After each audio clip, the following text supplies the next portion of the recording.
The desert colony of Helion 9 was a forgotten place. The wind carried sand and silence, and the sky was always the color of dust. Machines were broken, streets were empty, and hope was just a rumor. In this dying world, one man named Evan Cole worked from dawn to night repairing old starship parts that no one could afford anymore. He was not a hero, not a soldier, just a father trying to keep his small daughter alive. His daughter Lila was 7. Her hair was tangled with copper sand, and her smile was the only warm thing left in Evan's home. Since her mother's death, Evan had done everything he could mending broken tools, trading scrap for food, fixing android limbs for credits. But every night, when Lila whispered, "Daddy, I miss Mommy," his heart cracked a little more. One morning, he found a small poster pinned to the broken wall outside the trade station. It said in red letters, "Auction today. Alien refugees. Only a few credits needed." Below that, someone had written in smaller letters, "They can cook. Clean, work, or serve. Not dangerous. Guaranteed." Evan stared at the words. He had only 6 credits, barely enough for bread and water. But when Lila saw the poster, her eyes filled with tears. "Daddy," she said softly, "can we bring one home? I just want someone who can be my mom." Evan froze. His throat felt dry. He wanted to say, no, it was wrong. Cruel, humans buying other beings. But when he looked into his daughter's tired eyes, he couldn't speak. That night, he couldn't sleep. He sat beside the broken heater, staring at the ceiling where the wind whistled through cracks. He remembered his wife's voice before she died. "Promise me you'll keep her safe." And he whispered into the dark, "I'll do whatever it takes." The next morning, he walked to the auction yard. The place was crowded miners, traders, and poor settlers looking for cheap labor. On a small metal stage stood a line of alien women, each wearing gray fabric collars and looking down. Their skin shimmered in strange colors, blue, silver, golden brown, and their eyes glowed faintly in the sunlight. The auctioneer shouted, "First 1/2 price. She's from the world of Thera. Good worker, quiet. Starting bid 2 credits." No one spoke. Evan's heart pounded. He looked at the woman. Her face calm, but her hands shaking. He raised his hand. 2 credits, he said. The crowd turned, surprised to see a poor mechanic bidding. Sold. The auctioneer barked. Then came another, a woman with bright amber eyes and scars across her cheek. Another Thera type, stronger, maybe aggressive. 1 credit. Evan's hand lifted again. His 6 credits dropped to 3. The people laughed softly, calling him foolish finally. The auctioneer brought the last one, a quiet, silver-skinned woman with strange marks running down her arms. Final one, looks weak, but maybe can cook or heal. 1 credit. Evan swallowed hard. He thought of Lila's words, "I want a mom," and raised his hand for the last time. When it was over, he had nothing left, not a single credit. The guards led the 3 alien women to him. They did not speak, only followed as he walked them through the dust toward his small home. People stared as he passed, whispering, "The fool bought 3 aliens for 6 credits. At home."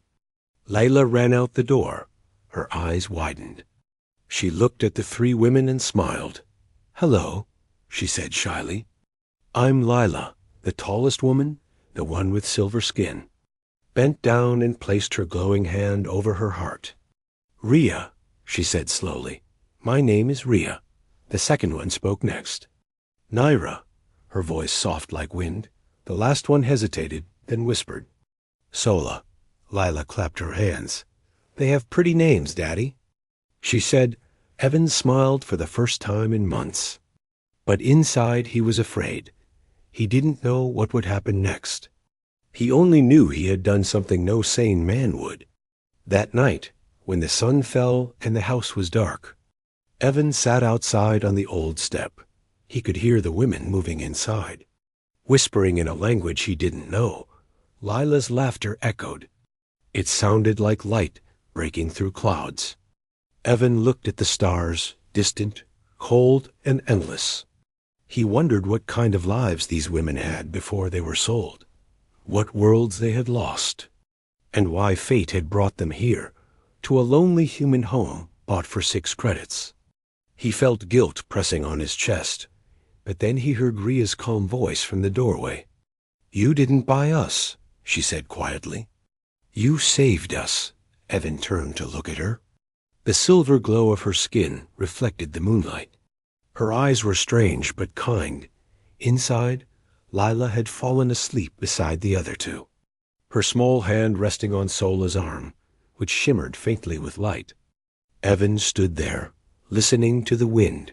He didn't know that his 6-credit decision had already begun to change not just their lives, but the fate of the entire colony.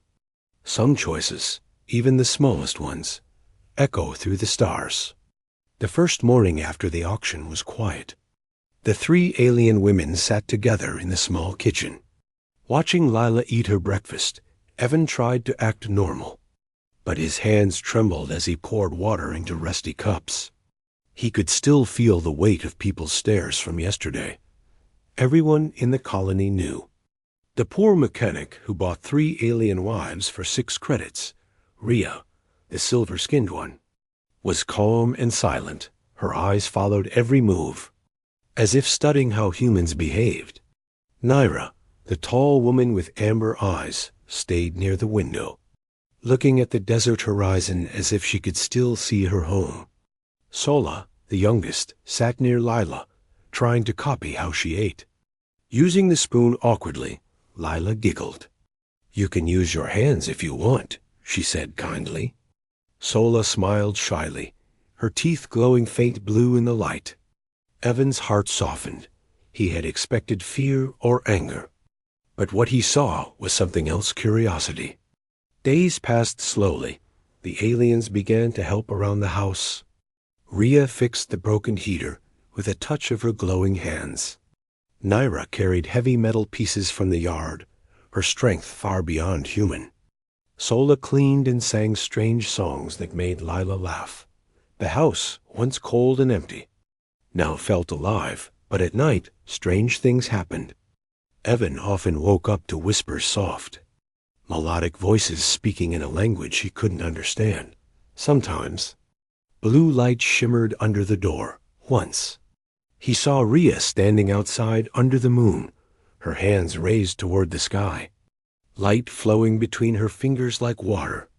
When he asked her what she was doing, she only said, "Listening," and went back inside. Despite the unease, Evan began to notice changes.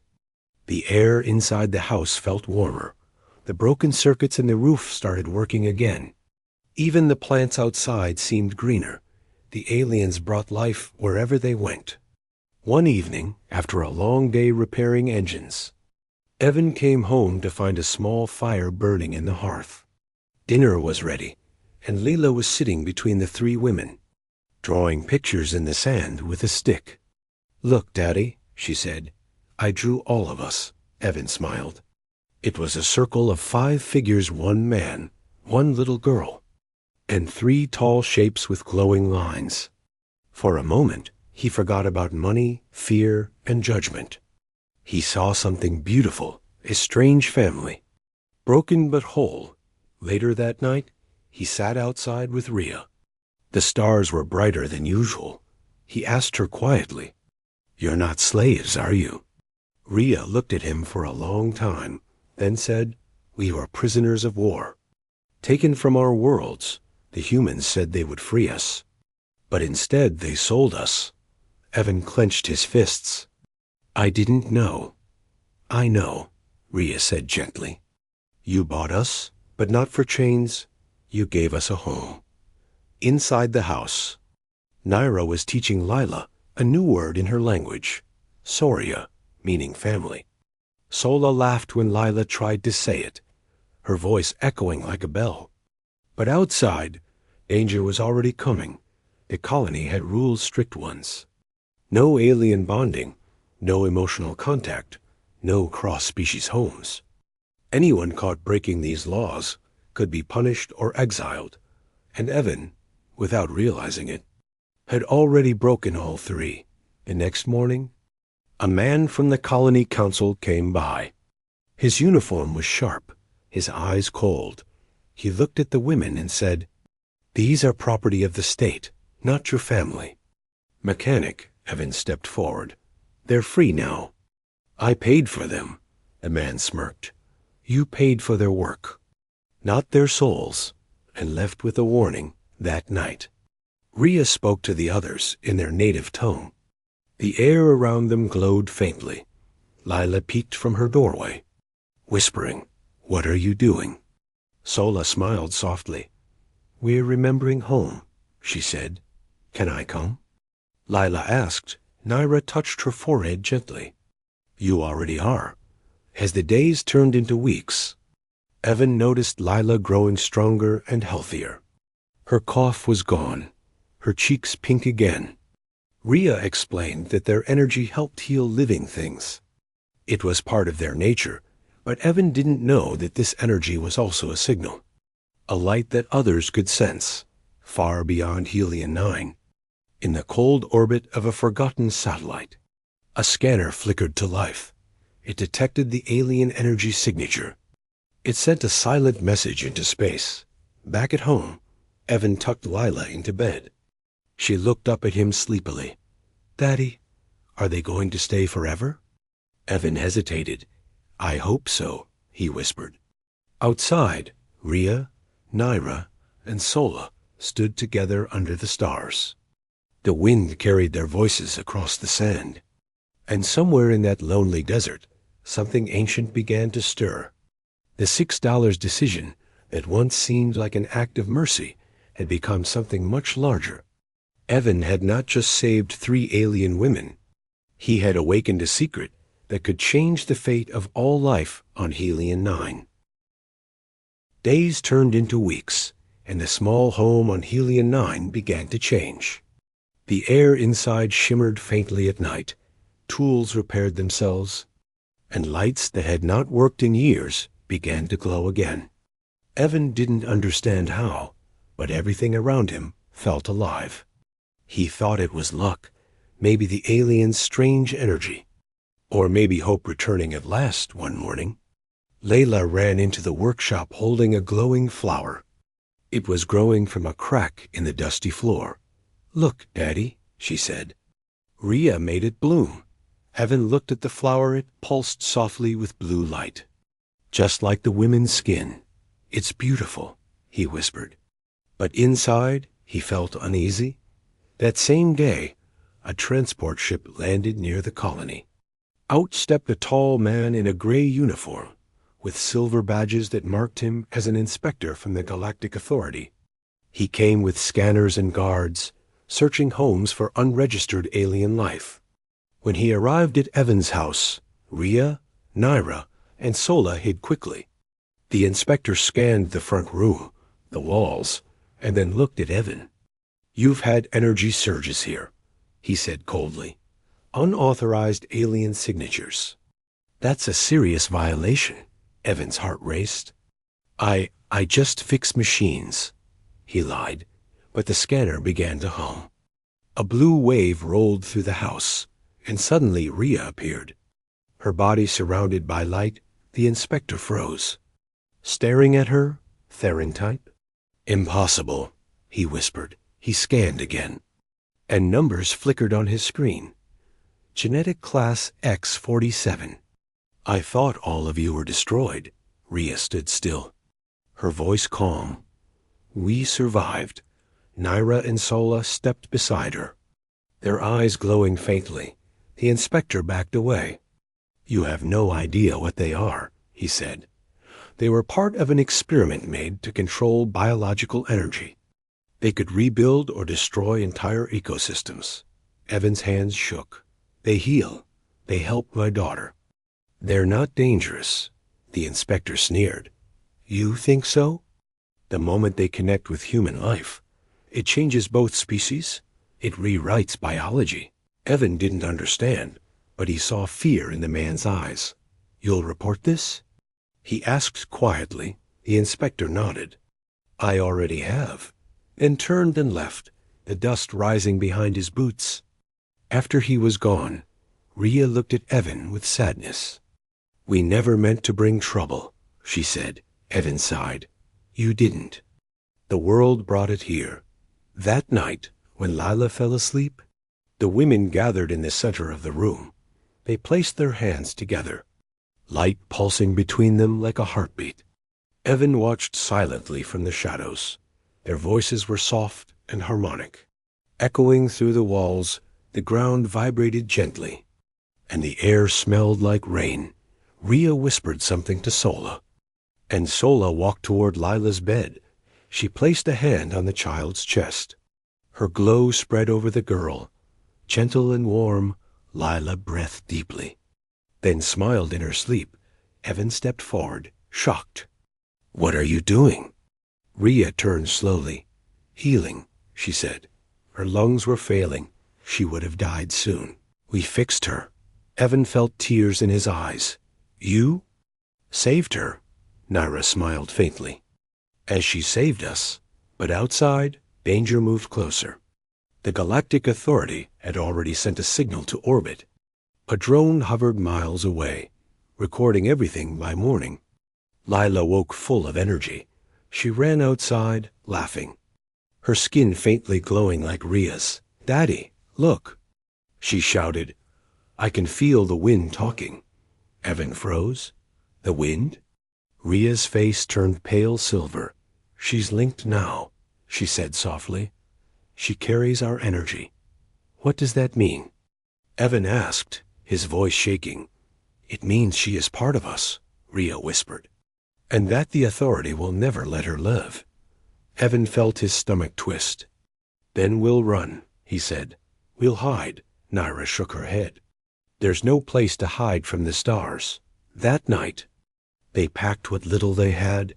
The desert winds howled louder than ever. Evan could see lights moving far away, scout drones searching the dunes. Sola stood at the window. They're coming, she said. Evan picked up Lila, holding her close. We'll make it, he said, though his voice trembled. Rhea touched his shoulder. You gave us life when no one else would. Now we will give it back. Suddenly, the lights outside turned red. A warning siren echoed from the colony's towers. Soldiers were coming. Evan looked at Rhea. What will you do? Rhea raised her glowing hands. What we were created for, she said softly. To protect life. The three women stepped outside into the sandstorm. The ground began to hum, and arcs of blue light spread beneath their feet. The sky flashed white. Inside, Lila cried, Daddy? They'll get hurt. Evan held her tight. They're saving us, he whispered. From the storm, a roar of energy erupted. Drones fell from the sky, their systems burned by the pulse. But for every one destroyed, two more appeared in the distance. Evan looked at the horizon, fear and awe mixing in his chest. He realized then that his 6-credit decision had not been small at all.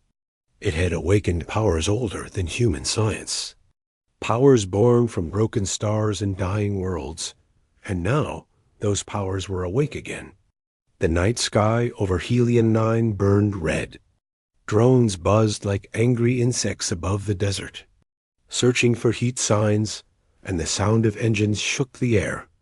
Evan held Lila close inside the house, his heart pounding with every flash of light. Outside, the 3 alien women stood in the storm, their glowing eyes reflecting the fire in the sky. The first wave of soldiers landed just beyond the old trade road. They came in armored suits, carrying plasma rifles. The leader shouted through a megaphone, By order of the Galactic Authority, surrender the unregistered alien entities immediately. Evan ran outside, his voice breaking. Please, don't shoot. They're not dangerous. But the soldiers didn't listen. They moved in formation, red lights cutting through the dust. Rhea raised her hand, and the ground trembled. A circle of blue light spread under her feet. Naira stepped forward, her skin bright as molten gold. "You will not touch the child," she said. Her voice deep and echoing, Sola placed her hands on the sand, and roots of glowing energy crawled through the ground. Wrapping around the soldiers' legs, the first shots were fired. The air exploded with light. Evan covered Lila's eyes. Rhea caught the plasma bolts mid-her. Bending them like streams of water, the soldiers stumbled. Confused and afraid, from the hill above, more drones descended. Each carried small bombs designed to disable life forms. Rhea shouted to the others, "Shield the house," and Naira and Sola joined her. Their bodies glowed brighter than ever. The energy around them formed a transparent dome over the house. Inside, Lila felt the floor shaking. "Daddy." "They're hurting," she whispered. Evan's throat tightened. "They're saving us, baby." "They're saving us." Outside, explosions shook the ground. The dome flickered with light. Cracks spreading across its surface. Rhea fell to one knee. Blood of silver light dripping from her hand. "Too many," she whispered. "They keep coming." Naira gritted her teeth. "Then we fight." Sola looked back toward the house, her voice trembling. "Protect the child," Rhea smiled weakly. "Always." Then they released their full power. The desert lit up like day. Sand turned into glass under their feet. The soldiers were thrown back by a shockwave of energy. Their suits failed, their drones fell silent. But the cost was high. Rhea's body flickered like a dying star. Naira stumbled, her glow fading. Sola cried out as her hands burned with energy. Evan ran outside despite the heat. "Stop, you'll die," he shouted. Rhea turned to him, her voice faint. "This is our choice, Evan. You gave us a life worth saving. Now we return it." The soldiers regrouped. Calling for air support, more ships appeared above the colony. Their lights formed a net across the sky, ready to burn everything below. Inside the dome, Lila stood up. Tears on her glowing cheeks, she ran to the door. Evan tried to stop her. Lila, no, but she pushed past him. Her small hands glowed like Rhea's. She stepped into the storm, shouting, "Stop hurting my mothers." The world froze for a second. Every drone, every soldier's visor, every weapon sensor, everything went still. Lila's voice echoed through the air like a song. The glow around her spread outward. Merging with the energy of the three women, Rhea's eyes widened in wonder. "She carries our light," she whispered. The sky turned from red to blue. The bombs stopped falling. The ships began to lose power, one by one. The engines shut down and crashed softly into the sand. The soldiers fell to their knees, unable to move, surrounded by silence. Evan ran to Lila, picking her up. "It's over." "It's over," he said, his voice shaking. Rhea smiled, her body fading into mist. "Yes, it's over. But not for us." Naira touched Lila's forehead gently. "You are the bridge now. Between worlds." Sola whispered something in her language, and a small crystal appeared in Lila's hand. It shimmered like a heartbeat. "Keep it," Rhea said softly. "It carries us." Then the light around the three women grew blinding. Evan tried to reach them, but a warm wind pushed him back. In one last burst of light, the three aliens vanished, leaving only the scent of rain in the dry air. The desert fell silent. The soldiers' ships powered down completely, and the red warning lights on their suits blinked out. Evan held Lila close, her small hand clutching the glowing crystal. Her eyes reflected the stars, brighter than before. "Daddy," she whispered. "They're not gone." Evan looked up, and for a moment he saw three faint lights moving across the night sky, like comets disappearing into the horizon. The next morning, the colony lay in ruins but alive. The authority ships were gone, their communication lines dead. People came from nearby shelters, whispering about the storm that saved them. They asked Evan what happened, but he just looked at the sky and said, "They protected us." He buried 3 small stones outside his home, marking them with the names Rhea, Naira, and Sola. Lila placed the crystal between them, and the ground glowed faintly with blue light. That night, as the stars returned to the quiet sky, the colony slept in peace for the first time in years, but far beyond the clouds. Somewhere among the stars, 3 voices whispered, "We are still here." The 6-credit decision that once began with pity had become a story of sacrifice, a story that no one on Helion 9 would ever forget. Years passed on Helion 9, the warships never returned, and the desert that once burned with storms began to bloom. Flowers grew from the cracks in the sand. Glowing softly at night, the colony called them Lila's Lights. No one knew how they grew, but everyone believed they were a gift from the sky. Evan grew older, his hair turning gray, but his eyes still carried the same warmth when he looked at his daughter.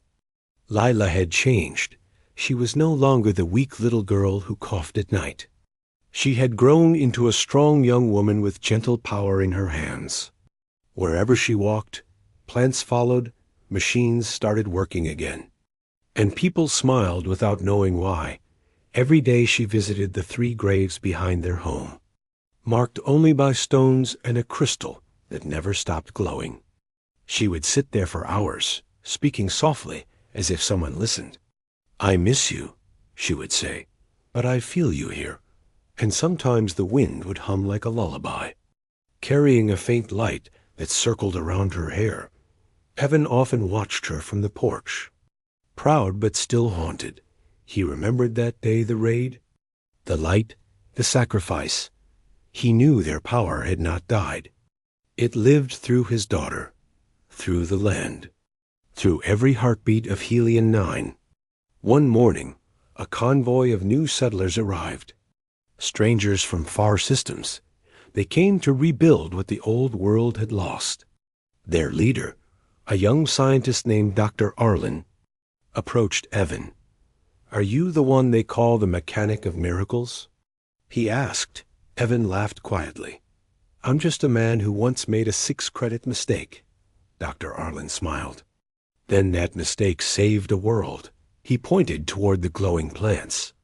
"These lights cure the soil, clean the air, even fix broken circuits. It's like the planet is alive again." Evan looked toward the horizon. "Maybe it finally forgave us," he said softly. Lila became known as the daughter of the 3 stars. Her hands could heal broken bones and burned engines alike. But she never wanted fame. She only wanted peace. Sometimes she would close her eyes and whisper, "Rhea, Naira, Sola," and 3 faint lights would appear in the distance, shining like guardians watching from the heavens. One evening, as the twin suns of Helion 9 began to set, Lila came to her father. "Daddy," she said, "I have to go." Evan's heart stopped for a second. "Go where?" Lila smiled, her eyes glowing faint blue. "There's a colony beyond the ridge. They are sick, their crops dying, they need help, and I can hear the voices calling." Evan held her hands. "You're just one person." Lila shook her head. "No, I'm 4. Evan closed his eyes, trying not to cry. "Your mothers would be proud." Lila leaned forward, resting her forehead against his. "So would mine." That night, she left with a small group of travelers, carrying the same crystal that Rhea, Naira, and Sola had left behind. When she touched it, the glow brightened, spreading across the dunes like ripples in water.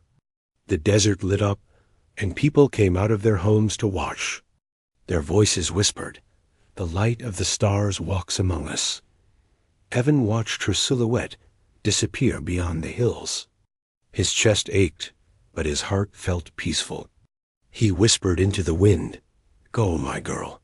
Make the galaxy remember what kindness can do." Years later, Helion 9 became a green world. No longer a forgotten colony, it was now called New Thera. In honor of the 3 alien women who had given everything, a monument stood in the center of the city, carved from crystal, showing a human man, a child, and 3 shining figures behind them.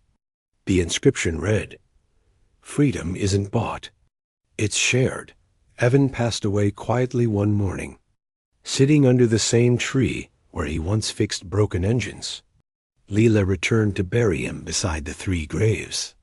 She placed the glowing crystal in his hands and whispered, "Now you're with them."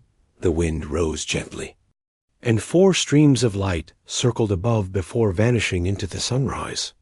From that day, every year, on the anniversary of the storm, the night sky above New Thera filled with 3 comets moving together. Bright and slow, the people called it the Wives' Promise. Children would gather and ask their parents, "Is it true, Daddy, that one man changed the stars with only 6 credits?" And the parents would smile, "Yes, but not with money, with love." And far away, beyond the edge of known space, where light and memory become one, 3 voices whispered together, "We are still here." And so is he, because sometimes the smallest choice, the one made out of love and desperation, can outlive empires, can change worlds, and can turn 6 forgotten credits into a legacy that shines forever.